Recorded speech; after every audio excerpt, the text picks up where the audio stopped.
हनी के साथ इतना कुछ होने के बाद वो सारी बातें अपनी दोस्तों को कहती है। तो ये लोग कहती है कि तुम उसके पीछे पीछे टेनिस क्लब तक चली गई और उसकी वजह से देखो तुम्हारा क्या हाल हुआ है। और वो हेरा, वो तो बिल्कुल सियोंजो की तरह ही है। अब तो तुम्हारा कोई भी चांस नहीं है। तुम जहाँ पे थी अभी भी तुम वहीं पे ही हो। हनी कहती है पर और एक जगह है जहाँ पे मैं सियोंजो के साथ रह सकती हूँ। वो इंग्लिश क्लास की बात कर रही थी, जहाँ पे फर्स्ट ईयर के सारे स्टूडेंट एक साथ क्लास करेंगे। क्लास में सियोंजो को देख के वो तो बहुत खुश होती है और सोचती है कि मेरा तो सपना था कि मैं सियोंजो के साथ एक ही क्लास में बैठूं और वो आज पूरा हो गया। पर वो भूल गई थी कि हेरा भी उसी क्लास में आएगी और हेरा उसके साइड में आके बैठती है। तभी वो देखती है कि जुंगो भी उसी क्लास में आके बैठा हुआ है। तो क्लास में टीचर इंग्लिश में हनी से पूछता है तुम्हारे नाक में बैंडेज क्यों लगा हुआ है। पर हनी को इंग्लिश समझ में नहीं आती, इसलिए वो कहती है I am be quiet I shut the mouth. उसके ऐसे अजीब इंग्लिश सुन के पूरा क्लास हंसने लगता है। नेक्स्ट डे हनी कॉलेज नहीं आती। मम्मी के पूछने पर वो कहती है कॉलेज में एक लड़की आई है जो कि बहुत खूबसूरत है और बहुत इंटेलिजेंट भी। सियोंजो को भी ऐसी ही लड़की पसंद है और थोड़ी सी अपसेट हो जाती है। ये देख के मम्मी एक बर्तन की ढक्कन खोल के कहती है अच्छा ये बताओ अगर मैं इस ढक्कन को किसी और बर्तन में लगाऊं तो क्या ये फिट होगा, क्योंकि ये बस इसी बर्तन के लिए बना है। इसी तरह वो लड़की कितनी भी परफेक्ट क्यों ना हो तुम सियोंजो के लिए बने हो। ये सुन के हनी को थोड़ी अच्छी लगती है। उसके बाद मम्मी को योंजो के स्कूल से कॉल आता है क्योंकि वो अपना कुछ सामान घर पे ही भूल गया है। तो हनी उसे उसका सामान देने जाती है और देखती है कि योंजो एक लड़की को देख रहा है। ये देख के ये समझ जाती है कि योंजो उस लड़की को पसंद करता है। तो हनी उस लड़की को घर में इनवाइट करती है। ये बच्ची योंजो के साथ रूम में खेल रही थी और बाहर से ये दोनों उन दोनों को छुप छुप के देख रही थी।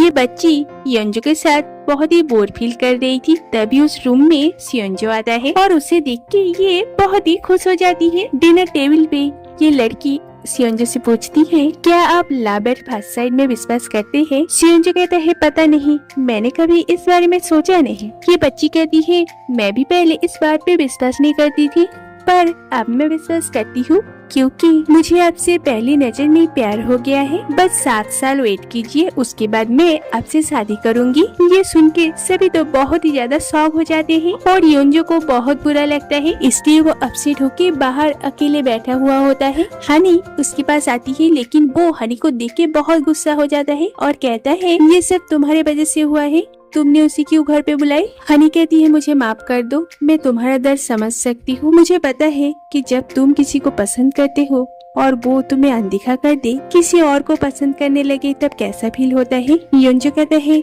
तुम मेरे भाई के बारे में बात कर रहे हो ना। हनी हाँ कहती है। घर के अंदर से हनी के पापा उनकी सारी बातें सुन लेता है और उन्हें समझ में आता है कि हनी कितनी दुखी है। नेक्स्ट सियोंजो हेरा को घर में लेके आता है क्योंकि उन दोनों को एक साथ एक प्रोजेक्ट करना है। तो हेरा के साथ योंजो बहुत अच्छे से पेश आता है। हनी सोचती है जब वो पहली बार यहाँ पे आई थी तब इन दोनों ने उसके साथ कैसा बर्ताव किया था, इसलिए उसे बहुत बुरी लगती है। उसके बाद हनी बालकनी में होती है और ये दोनों भी प्रोजेक्ट करने के लिए वहीं पे ही आ जाता है और ये देख के हनी वहाँ पे छुप जाती है। सुबह से रात हो जाती है लेकिन हनी वहीं पे ही खड़ी होती है और ये दोनों भी वहीं पे ही थे। सियोंजो को हेरा के साथ इतना खुश देख के हनी सोचती है पहली बार ये इतना खुश है, शायद मुझे ही अब इसके जिंदगी से चले जाना चाहिए। नेक्स्ट डे टेनिस क्लब में हनी बॉल उठा रही थी। हेरा कहती है अब तुम्हें भी खेलना चाहिए, नहीं तो कॉलेज खत्म होने तक बॉल ही उठाती रहोगी। वैसे भी तुम बहुत मेहनत कर रही हो। सियोंजो नहीं आता फिर भी तुम यहाँ पे आती हो। हनी कहती है वो क्यों नहीं आता।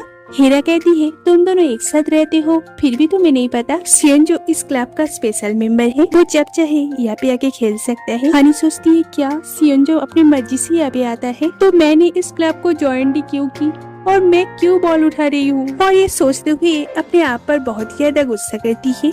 इधर रेस्टोरेंट में पापा जुंगू से पूछता है तुम हनी को इतना पसंद क्यों करते हो। जुंगू कहता है मैं स्कूल में हमेशा ही कोई कारनामा करता रहता था इसलिए मुझे कोई पसंद नहीं करता था, पर एक दिन हनी मेरी दोस्त बनी, उसके वजह से मैं हाई स्कूल पास कर सका। अकेली वही है जो मुझे समझती है। पापा कहता है अच्छा ऐसी बात है, ठीक है तुम अपना काम करो। फिर वो हनी को कहता है कि अब हमें वो घर छोड़ देना चाहिए। ये सुन के हनी रोने लगती है पर इनकार नहीं करती। उसके बाद पापा घर में ये बात कहता है, जो सुन के मम्मी बहुत रोने लगती है और कहती है अगर हनी की शादी मेरे बेटे से हो जाती तो आज आप लोगों को घर छोड़ के जाना नहीं पड़ता। मैं हनी से बहुत प्यार करती हूँ, मैं उसके बिना कैसे रहूंगी, और बहुत रोने लगती है। यहाँ पे हमें पता चलता है कि ये लोग इनके घर में ऐसे ही नहीं रह रहे हैं। हनी के पापा हर महीने यहाँ पे रहने का रेंट देता है। तो ये सारी बातें सियोंजो सुन लेता है और सियोंजो को आगे कहता है। रात में सियोंजो हनी से कहता है, क्या तुम घर छोड़ के जा रहे हो? हनी कहती है, क्यों,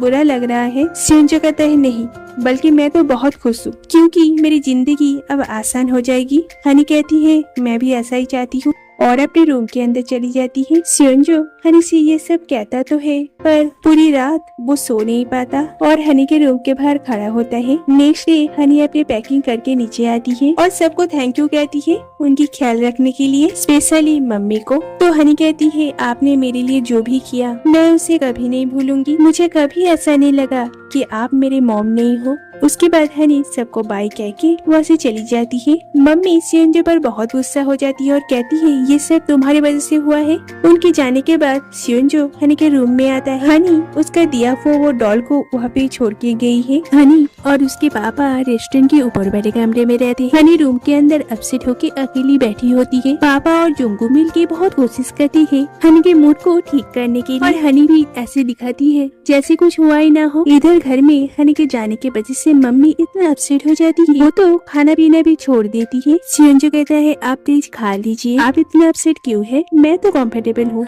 मम्मी कहती है, कंफर्टेबल? किस कंफर्ट की बात कर रहे हो तुम? इसी वजह से आजकल तुम बहुत शांत हो गए हो। इतने सारे बड़े यूनिवर्सिटी को छोड़ के तुमने पाराक यूनिवर्सिटी में एडमिशन लिया क्योंकि तुम कंफर्टेबल थे, है ना? सियोंजो कुछ नहीं कहता। रूम के अंदर वो हनी का दिया हुआ गिफ्ट देखता है और हनी के बारे में ही सोचने लगता है। कॉलेज में हनी अपने दोस्तों को सारी बातें बताती है और कहती है, अब मैं सियोंजो को पूरी तरह भूल जाऊंगी और एक हैंडसम बॉयफ्रेंड बनाऊंगी। लेकिन हनी बहुत अपसेट थी ये देख के। ये दोनों कहती है, चलो फिर हम लोग लंच कर लेते हैं। हनी कहती है, मुझे भूख नहीं। मीना कहती है, क्या खाना पीना भी छोड़ दोगे? तुम्हें डर है कहीं कैंटीन में सियोंजो न दिख जाए? अगर तुम सच में उसे भुलाना ही चाहती हो तो तुम्हें उसे इग्नोर करना होगा। और दोनों उसे जबरदस्ती कैंटीन में लेके जाती है और जाके तो वो लोग बहुत ज्यादा शॉक हो जाते हैं क्योंकि जुंगू ने एक बहुत बड़ा बैनर लगाया हुआ है जिसमें लिखा है, हनी और सियोंजो का ब्रेकअप हो गया है। और सियोंजो भी वो देख लेता है। हेरा हनी को इंसल्ट करती है और कहती है, तुम कितनी इरिटेटिंग हो, ये देख के तो किसी को भी गुस्सा आ जाएगा।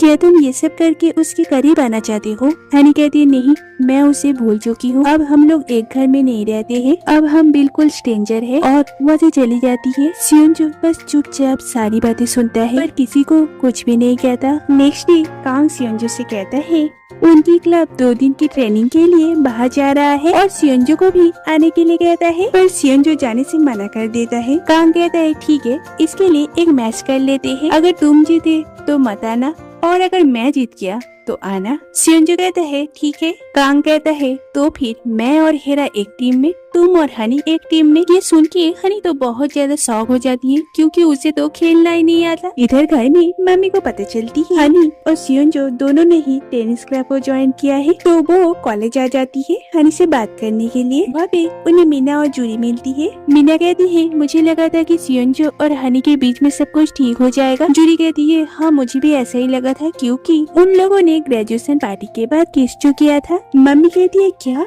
उन दोनों ने किस किया था? उसके बाद भी ये सब कैसे हो गया? मैंने तय कर लिया है, मैं कुछ भी करके हनी को घर लेके आऊंगी, चाहे सियोंजो कितना भी गुस्सा क्यों न करे। इधर इन लोगों का मैच शुरू होता है पर हनी को तो खेलना ही नहीं आता है, इसलिए सियोंजो हार जाता है और हनी पर बहुत ज्यादा गुस्सा करता है क्योंकि जिंदगी में पहली बार वो हार गया है। और कांग से कहता है, फिर से और एक मैच करते हैं ट्रेनिंग के लास्ट दिन। उसके बाद सियोंजो हनी से बहुत प्रैक्टिस करवाता है। हनी अपने से भी बहुत प्रैक्टिस करती है। इधर रेस्टोरेंट में पापा जुंगू से कहता है, अगर तुम हनी के पीछे पीछे ऐसे ही हमेशा घूमती रहोगी तो वो कभी तुम्हारी तरफ ध्यान ही नहीं देगी, इसलिए पहले आप सेल्फ रेस्पेक्ट बनाओ और हाँ, ये हेयर स्टाइल चेंज करो। नेक्स्ट डे हनी जब घर से ट्रेनिंग के लिए जा रही थी, जुंगू उसे खाना पैक करके देता है और कहता है कि हनी ध्यान से जाना और याद रखना मैं हमेशा तुम्हारे लिए खड़ा रहूंगा, चाहे तुम दुनिया से थक क्यों न जाओ और सब कुछ छोड़ के भागने का मन क्यों न हो, याद रखना मैं हमेशा तुम्हारे लिए हूँ। और हनी भी उसे बाय कह के वहाँ से चली जाती है। ट्रेनिंग के प्लेस में